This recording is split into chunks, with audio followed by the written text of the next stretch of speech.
Vous avez déjà remarqué comment le climat échappe à tout contrôle, n'est-ce pas? Il n'y a plus d'équilibre comme dans le passé où les saisons étaient bien définies. Aujourd'hui, il fait froid en été, une chaleur écrasante en hiver, des pluies pendant les périodes de sécheresse et de l'aridité lorsqu'il devrait pleuvoir. De plus, tous ces phénomènes naturels se manifestent avec une intensité bien plus grande.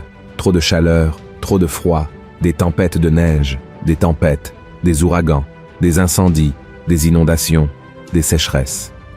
Un exemple en est la vague de chaleur extrême qui frappe une grande partie du monde, avec des températures bien au-dessus de la moyenne, dépassant par endroits les 40 degrés et une sensation thermique de près de 50 degrés.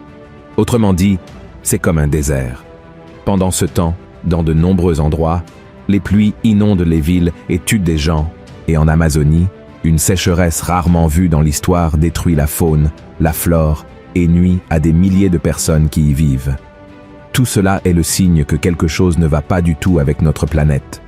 Bien sûr, il y a l'action humaine à travers l'émission de gaz à effet de serre, la déforestation, la pollution, la consommation excessive, entre autres facteurs. Mais est-ce seulement cela? Ou bien nous nous dirigeons vers un temps que les Écritures prévoyaient déjà comme étant une période de tribulation et d'angoisse pour toute l'humanité? Dans cette vidéo, nous allons approfondir la parole de Dieu pour chercher des réponses à ces questions.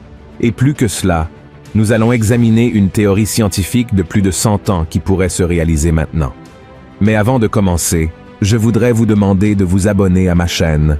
Cliquez simplement sur le bouton s'abonner, juste en dessous de la vidéo, et activez également la cloche de notification pour recevoir directement sur votre téléphone les prochaines vidéos que je publierai. D'accord? Maintenant, allons-y.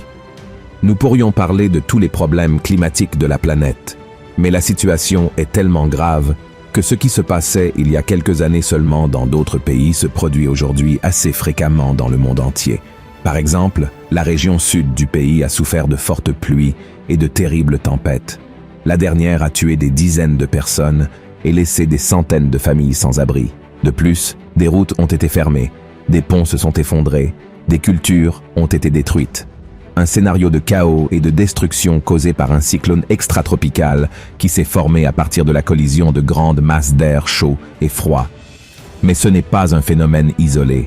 Il est lié à la vague de chaleur qui frappe une grande partie du monde, avec des températures dépassant les 40 degrés dans certaines régions. Cette chaleur extrême a malheureusement également fait des victimes, des personnes âgées et même des jeunes, après des heures passées au soleil et en buvant peu d'eau. Et cette vague de chaleur est elle-même liée à la sécheresse qui sévit en Amazonie, la plus grande forêt tropicale du monde, qui souffre du manque de pluie et de l'augmentation de la température. Le résultat en est d'innombrables incendies qui détruisent les arbres, tuent les animaux et provoquent des problèmes respiratoires pour la population de la région. En résumé, frères et sœurs, tous ces problèmes climatiques perturbent l'équilibre de notre planète et mettent en péril notre survie. Et vous pourriez vous demander, « Mais pasteur, qu'est-ce que la Bible a à voir avec tout cela ?» Et je vous dis que cela a plus à voir que vous ne pouvez l'imaginer. Il y a une prophétie faite par Jésus sur la fin des temps qui peut effectivement être liée à l'augmentation de la chaleur sur la planète. D'ailleurs, dans Luc chapitre 12, verset 49, il a dit qu'il viendra apporter le feu dans le monde et qu'il souhaiterait qu'il soit déjà allumé. Cette déclaration de Jésus fait partie d'un discours sur le jugement et la division qui sera faite entre les sauvés et les non-sauvés à la fin des temps. Cependant, bien que certains théologiens pensent que ce feu serait simplement une façon de parler, nous pouvons croire que le Christ parlait de manière littérale. En fait, l'apôtre Pierre, par la révélation du Saint-Esprit, a dit quelque chose de très important sur cet événement futur. Dans sa deuxième lettre, au chapitre 3, Pierre a écrit ce qui suit. « Le jour du Seigneur viendra comme un voleur. En ce jour, les cieux passeront avec fracas, les éléments embrasés se dissoudront, et la terre, avec les œuvres qu'elle renferme, sera consumée. Puisque donc toutes ces choses doivent se dissoudre, qu'elles ne doivent pas être la sainteté de votre conduite et votre piété, tandis que vous attendez et hâtez l'avènement du jour de Dieu, à cause duquel les cieux enflammés se dissoudront et les éléments embrasés se fondront. Mais nous attendons, selon sa promesse, de nouveaux cieux et une nouvelle terre, où la justice habitera. » Regardez cela, frères et sœurs, et la science est d'accord avec ce point de vue biblique. Autant les astronomes, biologistes, physiciens, géologues, scientifiques nucléaires et agronomes comprennent déjà que la planète Terre a une date d'expiration et qu'elle est sur le point d'arriver, en grande partie en raison des problèmes climatiques qui augmentent de jour en jour. En 2018, peu avant sa mort, le scientifique Stephen Hawking a déclaré que la Terre n'était qu'à quelques siècles de devenir une immense boule de feu. En fait, des personnalités importantes, telles que le milliardaire Elon Musk et l'ancien président des États-Unis, Barack Obama, défendent et misent sur la possibilité de coloniser la planète Mars afin que, dans le futur, la race humaine ne disparaisse pas avec la destruction de la Terre. Pour cela, ils défendent, étudient et investissent même déjà dans des projets pour la construction d'une base autosuffisante sur Mars, car cette planète est suffisamment éloignée de la Terre et offre une meilleure garantie de survie qu'une base sur la Lune qui pourrait subir l'influence de la Terre détruite. Honnêtement, cette vision des scientifiques, des dirigeants et des personnes mondialement influentes n'est pas complètement erronée. La Terre est effectivement confrontée à une série de menaces très graves, y compris les problèmes climatiques. Cependant, ce n'est pas seulement notre planète qui est condamnée. Tout l'univers sera secoué lorsque Jésus reviendra, et il n'y aura nulle part où se cacher, aussi loin que nous puissions aller. À la fin des temps, toute l'humanité aura besoin d'un nouvel endroit pour vivre, mais ce ne sera pas Mars, la Lune ou une autre planète. Ce sera le nouveau ciel et la nouvelle terre que le Seigneur Jésus a déjà préparé pour tous ceux qui croient en lui.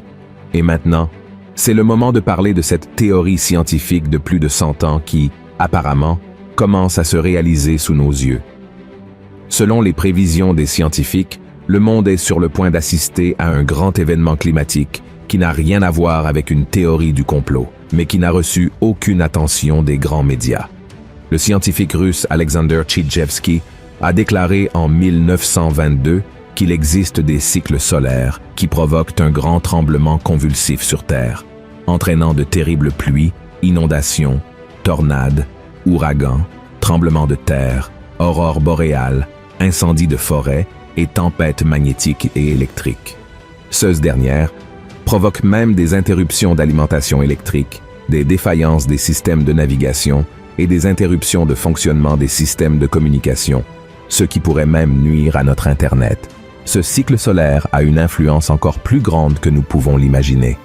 Une scientifique allemande de l'Université du Minnesota, aux États-Unis, affirme que cette activité géomagnétique perturbe notre équilibre énergétique, pouvant entraîner une augmentation des troubles psychiatriques généraux, un plus grand nombre de patients hospitalisés pour des maladies nerveuses et cardiaques, une incidence accrue de violence et une augmentation du nombre de tentatives de mettre fin à sa propre existence. Et, comme le souligne le scientifique russe, toutes ces choses se produisent aujourd'hui même sous nos yeux. Selon les données d'organisations liées à l'Organisation mondiale de la santé, il n'y a jamais eu autant de demandes de consultations psychologiques et psychiatriques. Les gens n'ont jamais été aussi stressés, anxieux, déprimés, violents et en demande d'aide psychologique. Et la preuve que ce que nous vivons n'est pas une coïncidence est que les plus grandes tempêtes solaires depuis de nombreuses années ont été enregistrées. Récemment, la NASA a identifié une tache solaire dangereuse, 4 fois plus grande que la Terre, pouvant représenter un risque d'éruption solaire très puissante.